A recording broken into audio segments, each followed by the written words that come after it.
llegando al final de un ciclo. Cuando comenzamos esta serie de sermones, ¿recuerdan ustedes? Por allá, por el mes de marzo, ya han pasado varios meses y estamos llegando al final de esta epístola, la primera epístola del apóstol Pedro. Y me corresponde hoy día comenzar el capítulo 5, así que no voy a ser el sepulturero de la serie, la correspondía al hermano Mario.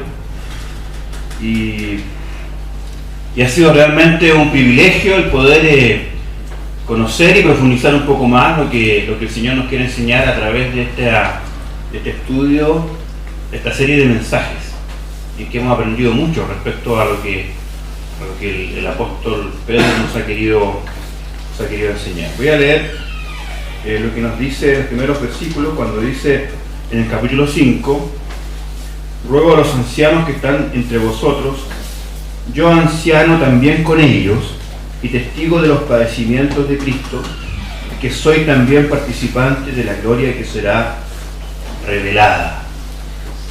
Cuando comenzamos a estudiar esta carta, el versículo 1 del capítulo 1 nos dice: Pedro, apóstol de Jesucristo. O sea, reafirma quién está escribiendo la carta. ¿Quién escribe la carta? Pedro. ¿Solo Pedro? No. El apóstol Pedro. O sea, al momento de escribir, Pedro se está poniendo las jinetas. ¿Ah? No está escribiendo cualquier persona. Está escribiendo el apóstol Pedro. ¿A quiénes? A los expatriados de la dispersión, y menciona ahí a todos los lugares donde estaban. Sin embargo, ahora en el capítulo 5 vemos que cambia el tono. El apóstol Pedro ya no parte diciendo Pedro, yo el apóstol, sino que está, fíjense ustedes, la primera palabra del capítulo 5, versículo 1, dice ruego. Hasta el momento hemos estado estudiando amonestaciones y exhortaciones hacia una iglesia que estaba en persecución, a una iglesia que estaba siendo golpeada por la persecución y que estaba teniendo cercanía con la muerte todos los días. Y el apóstol nos ha exhortado a través de todo el estudio que hemos hecho de esta carta a cómo debemos enfrentar estas situaciones como creyentes. Sin embargo, aquí en el capítulo 5, que es como la parte final de la carta y que termina incluso con saludos, los saludos, cambia la tonalidad de la forma de comunicarse, adquiere un tono mucho más íntimo. Y el apóstol Pedro ya no se plantea como una exhortación, sino como un ruego. Y no solamente eso, sino que dice: ruego a los ancianos que están entre vosotros, yo anciano también con ellos. O sea, él ya no se está planteando desde un punto distante, sino que se está integrando a la comunidad, diciendo: yo también soy parte de esto. ¿Se fijan cómo va cambiando la forma? Y aquí el énfasis principal del apóstol Pedro tiene que ver con su interés pastoral por los hermanos a los cuales está escribiendo. Su interés fundamental en este capítulo que vamos a empezar a ver hoy día es el interés pastoral. Yo sé que hay algunos a los que les encanta hablar de ancianos, ¿ah? Especialmente cuando son jóvenes, y todos los que tienen un par de años más, para ellos son ancianos o viejos. ¿Es así o no es así? Amén.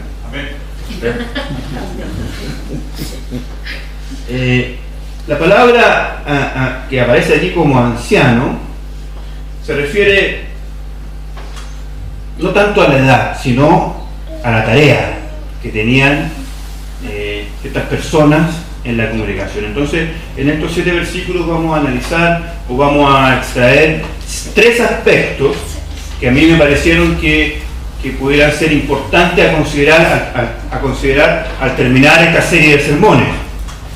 Podrían ser muchos más, queridos hermanos. Encontramos en estos versículos mucho más de interés para nuestra vida cristiana, pero solamente en honor al tiempo vamos a enfatizar tres. Primero, que nos llama la atención que después de exhortar a toda la congregación, a toda la comunidad, a todos los creyentes, el apóstol Pedro pone énfasis en un grupo, los ancianos. En este caso, como decíamos, más que la edad, tiene que ver con el rol o la función. ¿Quiénes son los ancianos? Los ancianos son aquellos que tienen la tarea de dirigir la iglesia. ¿Ya? A nosotros nos gusta mucho este término porque deriva de la palabra griega presbíteros, de cual viene el término presbiteriano. Entonces, si usted quiere comentar con alguien que no sabe por qué usted es presbiteriano, porque presbiteriano es aquel que adscribe a un sistema de gobierno de la iglesia, que es gobernada por presbíteros o ancianos. ¿Ya? Presbíteros o ancianos. También se puede traducir como episcopo o obispo, pero en el fondo se trata del mismo cargo que tiene la función espiritual de pastorear, que es la misma palabra utilizada para pastor. ¿Ya? La misma palabra utilizada para pastor. El apóstol Pedro está enfatizando el hecho de que un anciano, ocupando el cargo de obispo de la congregación o de presbítero, tenía que ser el pastor. ¿Ya? Ahora, ¿qué es lo que es interesante? Cuando en las epístolas, en el Nuevo Testamento, se exhorta a los ancianos de la iglesia X, siempre se habla en plural. Nunca los escritores de las epístolas exhortan al anciano que dirige la iglesia, sino que siempre dice a los ancianos. Lo que nos está diciendo que no era uno el que dirigía, sino que era un cuerpo colegiado de ancianos que tenían la misión de dirigir la iglesia, y de ahí nosotros extraemos nuestra forma de gobierno, que es ser dirigido por un cuerpo de ancianos, entre los cuales está el pastor. Ahora, más allá del hecho interesante de que tenemos una base bíblica muy profunda para este sistema de gobierno, el apóstol Pedro enfatiza que el pastoreo, la obra pastoral, tiene que ver con provisión espiritual, protección, supervisión, disciplina, instrucción y dirección. El ministerio o servicio del anciano tenía muchas formas de expresarse, y él lo expresa tanto en forma positiva como negativa. Dice: apacentad la grey de Dios que está entre vosotros, cuidando de ella, no por fuerza, sino voluntariamente. No por fuerza, sino voluntariamente. No por ganancia deshonesta, sino con ánimo pronto. No como teniendo señorío de los que están a vuestro cuidado, sino siendo ejemplos de la ley. Él está haciendo un paralelismo, y esto lo estudiamos el año pasado en la escuela dominical. Es un paralelismo antitético. Está contraponiendo un aspecto. Dice: apacentar la ley, pero no por fuerza, sino en forma voluntaria. No por ganancia deshonesta, sino con ánimo pronto. No como teniendo señorío sobre los que están al cuidado, sino siendo ejemplos de la ley. Y el apóstol el Pedro resume este interés pastoral diciendo: entonces, cuando venga el príncipe de los pastores. ¿Qué hará? Recibiréis el premio. Esta expresión príncipe de los pastores, no estoy seguro, pero aparece si exclusivamente ahí o solamente en otro lugar en toda la Biblia. ¿Y quién es el príncipe de los pastores? Jesucristo. Jesucristo. Entonces, vemos aquí que al final de la epístola, el apóstol Pedro ya pasa de las exhortaciones y amonestaciones importantes relativos a cómo enfrentar la situación existencial que estaban viviendo los creyentes y la iglesia en aquel tiempo. Se mete en un tema mucho más íntimo, más personal, de cómo la comunidad, cómo la iglesia, cómo los grupos de creyentes se relacionaban internamente, ¿ya? Primero exhortando a quienes tenían la misión de dirigir a la congregación. Los llama a los ancianos a servir impulsados por los motivos correctos. Y ya vamos a ver más adelante por qué lo hace. Los llama a los que supuestamente tienen algún cargo de, entre comillas, autoridad, los llama a servir. Y este es el sello, la característica fundamental del trabajo en la iglesia. Que todo trabajo en la iglesia se hace para servir. Todo. Ningún trabajo o responsabilidad de la iglesia se hace ¿para qué? Para ser servido. Esto contrasta absolutamente con la realidad que vemos en el mundo, donde todo el mundo quiere adoptar o llegar a un cargo de autoridad. ¿Para qué? Para servirse, y principalmente para servirse el bolsillo, como nosotros lo hemos visto este último tiempo. No es así. El Señor aquí nos está hablando de algo distinto. Está hablando, fíjense, a los que tienen la autoridad de dirigir a la congregación, y le está diciendo: para que ustedes sean buenos pastores de la congregación, tienen que ser ejemplo de la grey. ¿Y ejemplo en qué? Dice: jóvenes, repito, jóvenes,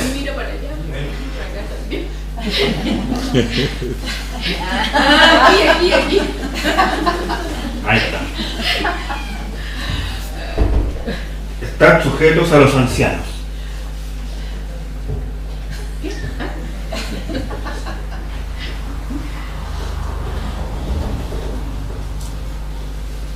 Y todos sumisos unos a otros. Aquí pone el ejemplo. Seguramente el apóstol Pedro le está hablando aquí específicamente a los jóvenes, porque a lo mejor en aquel tiempo los jóvenes se caracterizaban por ser un poco más rebeldes, así, en aquel tiempo, ¿ah? por ser un poco más, no sé, más llevado a su idea en aquel tiempo. Por eso él dice, pone énfasis: jóvenes, están sujetos a los ancianos, pero a reloj seguido dice: y todos sumisos unos a otros, revestidos de humildad. Entonces, fíjense ustedes, el apóstol Pedro, que comenzó la epístola diciendo Pedro apóstol, ahora cuando comienza el capítulo 5 dice: ruego a los ancianos, yo también, ¿ya?, que apacienten la grey de esta manera, ¿ya?, siendo ejemplos,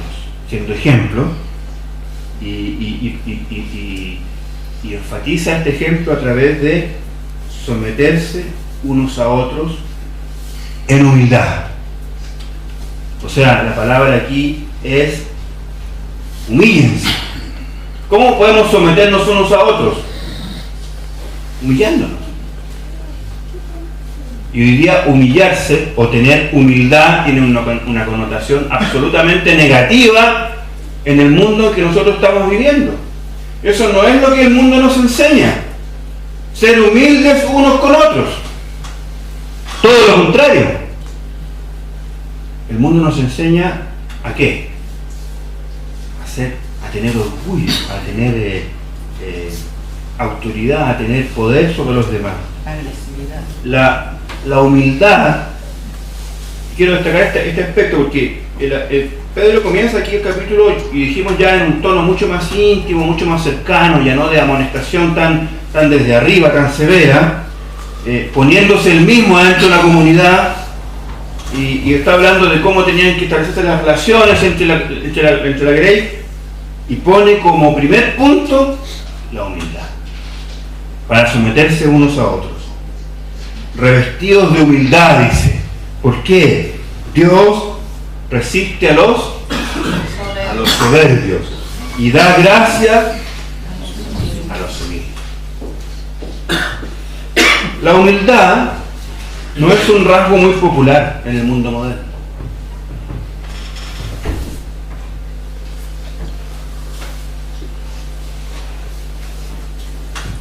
No se promociona la humildad en la televisión, ni en los programas de entrevistas. No se celebra la humildad en los discursos de graduación. No sé si ustedes alguna vez han estado en un discurso de graduación de lo que sea. ¿Cuál es el énfasis en el mensaje o en el discurso? Que ahora vas a conquistar el mundo con todo lo que te ha enseñado este colegio, esta universidad. Ese es el énfasis, ¿cierto? No es el énfasis de humildad. La humildad no se elogia en seminarios.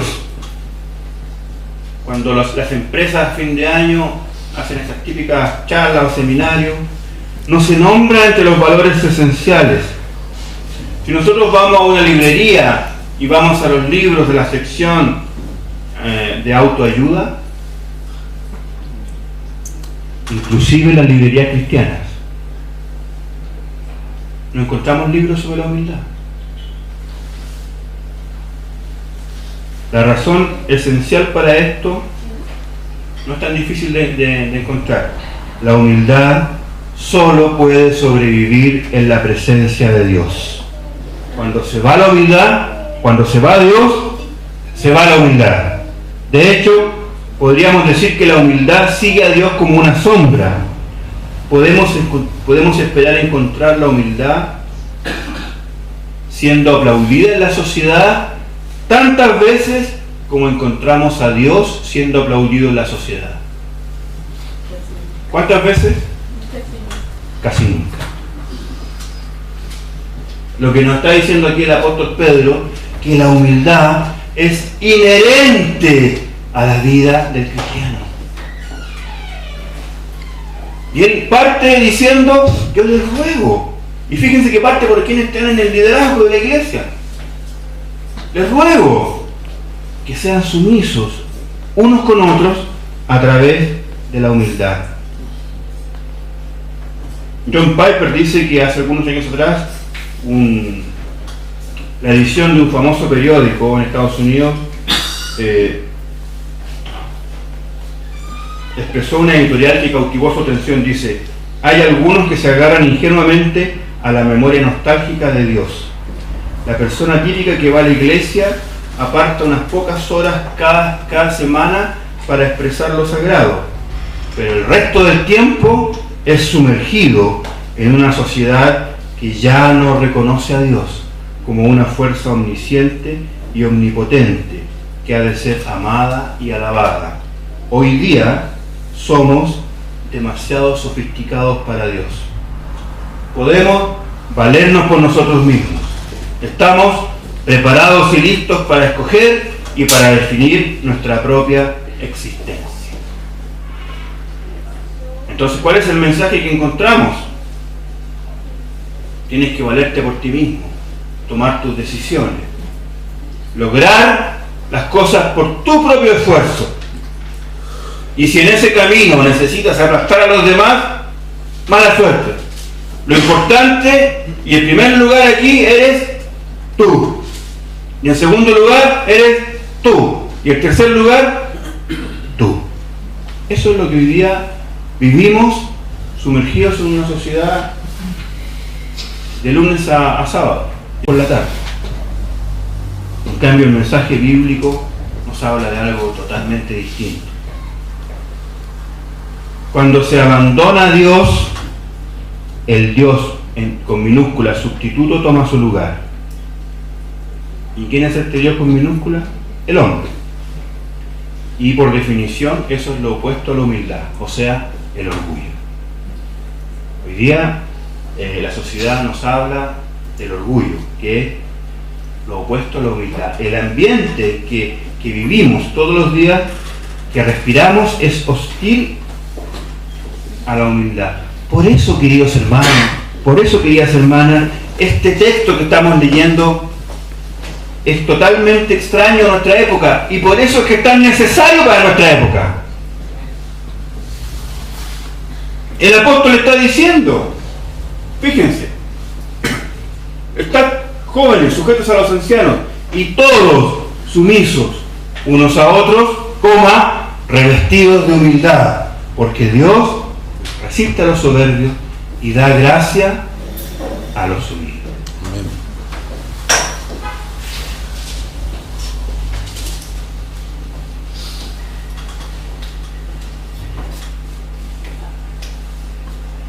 Entonces, la humildad es esencial para la vida cristiana. El punto principal de este pasaje es que nosotros tenemos que ser humildes. 3 veces da la instrucción.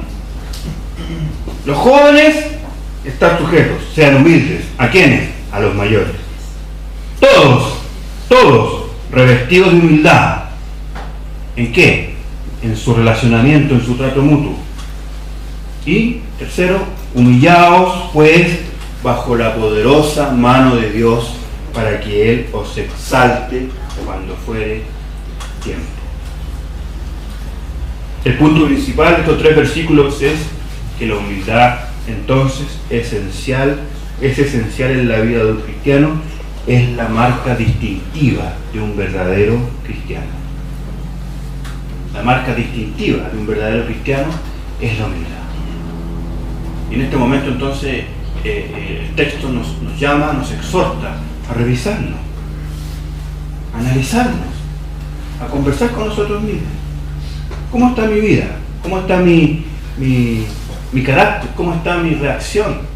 Si realmente estamos actuando como la palabra del Señor nos dice, o está predominando en nosotros el orgullo.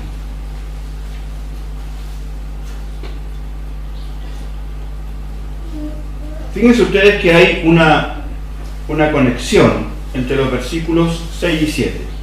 Dice, humillaos, el 6, pues bajo la poderosa mano de Dios, para que Él os exalte a su debido tiempo. Y el 7, echando toda vuestra ansiedad en Él, porque Él tiene cuidado de nosotros. Es una oración que está subordinada. Humillaos y echando nuestra ansiedad en Él.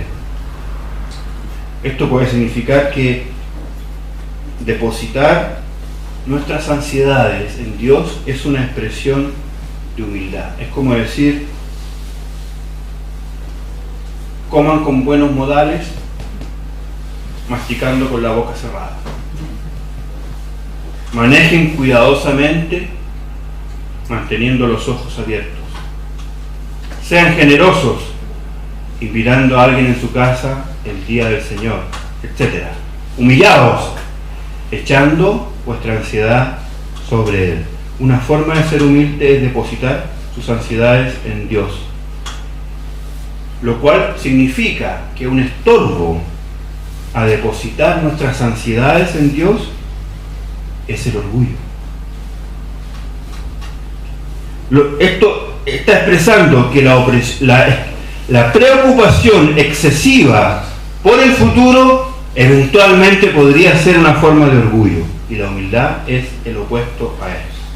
La palabra del Señor continúa y termina en el versículo 7 diciendo, echando toda vuestra ansiedad sobre Él, porque Él tiene cuidado de vosotros. Amén. Dios entiende tus sentimientos. Él conoce perfectamente aquello que te causa temor y angustia, así como lo que te da paz y tranquilidad.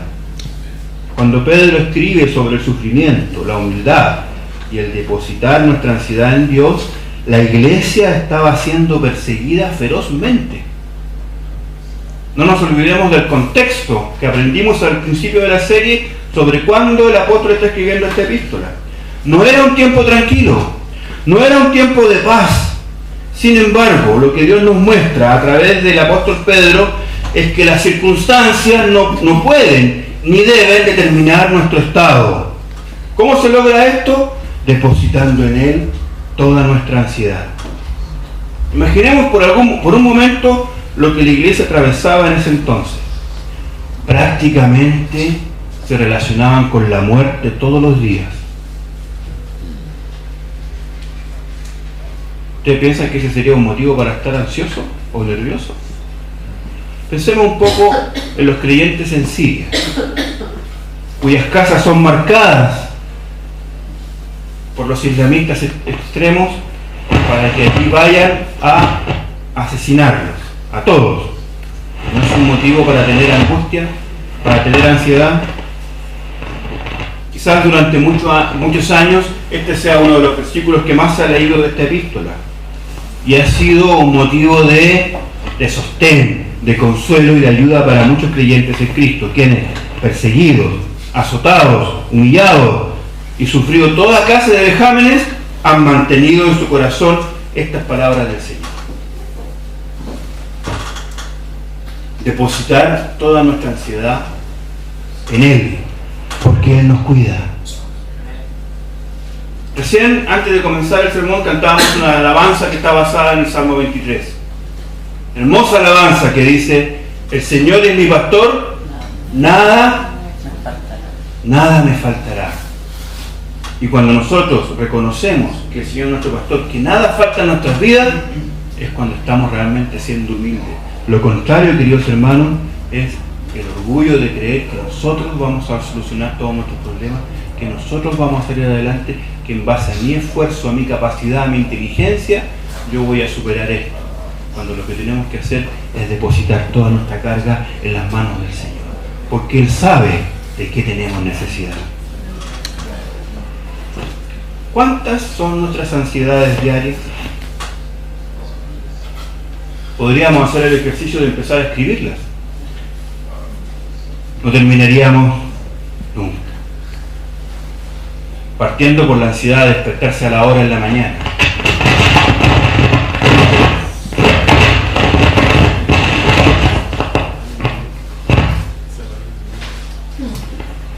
Partiendo por la ansiedad de que el micrófono no funcione.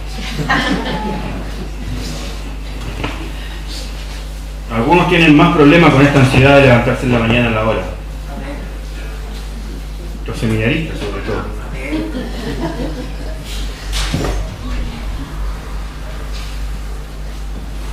Hay muchas ansiedades en nuestra vida y en nuestro corazón y en la de todos los seres humanos, pero pocos son los que experimentamos que hay una persona a la cual se pueden llevar todas y cada una de ellas. Hay ansiedad por recibir sanidad de una enfermedad, una enfermedad crónica o una enfermedad repentina, después de gozar de buena salud. Hay ansiedad por lograr un trabajo, después de estar varios meses sin trabajo. Hay ansiedad por sacar a los hijos adelante, que tengan un buen futuro. Hay ansiedad por aquellos familiares que están sumidos en dificultades severas como las drogas. Hay muchísimas ansiedades en el mundo. El Salmo 55:22 nos dice: echa sobre Jehová tu carga y Él te sustentará. No dejará para siempre caído al justo. Dios está presto a socorrernos, pero es necesario que confiemos plenamente en Él. Dios se agrada que nuestras preocupaciones sean llevadas a Él. Para eso Él nos ha adoptado como hijos suyos, para tener cuidado de nosotros como un padre tiene cuidado de sus hijos. El Salmo 37:5 dice: encomienda a Jehová tu camino y confía en Él, y Él hará. Encomienda al Señor tu camino, confía en Él y Él hará. El escritor, el salmista, nos llama a acudir con confianza al trono de la gracia de Dios para alcanzar la gracia y el oportuno socorro a nuestros problemas, nuestras dificultades y nuestras necesidades. Esta es la complacencia de Dios, atender a sus hijos que ha adoptado mediante la sangre que derramó nuestro Señor Jesucristo en la cruz del Calvario. Por lo tanto, queridos hermanos, hemos de depositar nuestra fe absoluta en Dios, en lo que a Él le agrada. Y esto no podemos hacerlo a medias. No puedo confiar un poco en Dios, a ver si. Eso no es fe. No puedo traer mi preocupación, mi angustia, mi ansiedad al Señor, mis problemas, para ver si los puede solucionar. Y cuando vemos que su respuesta se demora, entonces le quitamos el problema a Dios y buscamos la solución con nuestras propias manos. Esa es una fe a medias, que en realidad bíblicamente no es fe.